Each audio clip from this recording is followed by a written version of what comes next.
Eh bien, vous avez donc, après leur mort, écoutez, je vais vous le dire, après leur mort, on voit, enfin, Platon raconte, disons plutôt que sur un champ de bataille, je vais dire rapidement, c'est un peu grec, mais enfin, si on imagine que Platon est grec, c'est encore autre chose, mais on voit quelqu'un bouger, un cadavre bouger, tout ça, et que ce cadavre dit, oui, je suis mort comme tous les camarades, mais on m'a fait revenir pour que je puisse dire ce qui se passe de l'autre côté. Alors vous avez, je vois, Sophie, je vois, et il y a quelque chose qu'on retrouve dans le Coran, justement, c'est qu'il dit, je vois les âmes passer sur un pont, il dit, et celles qui sont plus lourdes tombent, voyez-vous, tombent sur leur poids. Il y a des choses que je ne dis pas parce que, ça serait trop gros, mais enfin, pas dire que Platon est pourtant si Platon est contemporain Platon est plus proche de nous qu'on ne le croit. Voilà. Enfin bref, les âmes, une partie des âmes va dans un endroit inférieur, et puis ils ressortent, dit Platon, ils ressortent sérieux quand même. Vous voyez, parce qu'ils ont compris que même qu'il faut être sérieux dans la vie.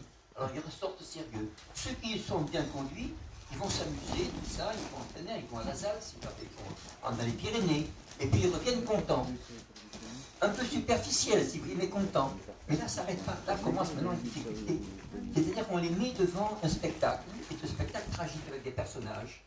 Et quels que soient les personnages, donc, voilà, la vie et la fin, souvent, la fin d'un tyran ou autre, ils ont selon les désirs qu'ils ont accumulés dans leur cœur, dans leur vie intérieure, ils sont amenés ou attirés invinciblement à entrer dans le personnage.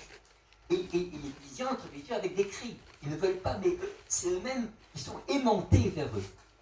Alors à ce moment-là, une fois qu'ils sont rentrés, évidemment, pour leur effacer toute crainte, évidemment, ils passent le fleuve de l'oubli, l'été, vous savez. Et puis, bon, vous connaissez quelque chose, que la vérité chez les Grecs, c'est aletheia, c'est-à-dire quand on efface le souvenir, quand on efface, disons, l'oubli, eh bien, on retrouve les choses, etc. Ainsi de suite. Donc, il y a véritablement, comme ça, c'est on peut dire pas une fable. Quand on dit une légende, il faut bien retenir que c'est un peu, c'est le métier qui reprend. Quand on vous dit légende en français, il faut comprendre qu'il s'agit de quelque chose de point jour qui doit être dit. Legendum en latin signifie ce qui doit être dit et répété. C'est pas quelque chose qui n'est pas une fiction.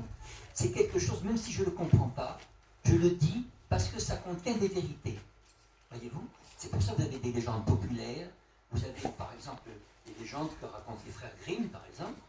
Ce sont des légendes qui sont prises dans le peuple et que les gens, vous savez que les frères Grimm, vous savez ceci, ils ont composé leurs légendes en faisant le dictionnaire de philologie, le dictionnaire de langue allemande, et ils ont interrogé en particulier, c'est connu, une vieille dame qui figurait d'ailleurs dans les premières éditions, les frères Grimm, une vieille dame, et qui, par cœur, disons, de mémoire, a dit tout ce que nous lisons.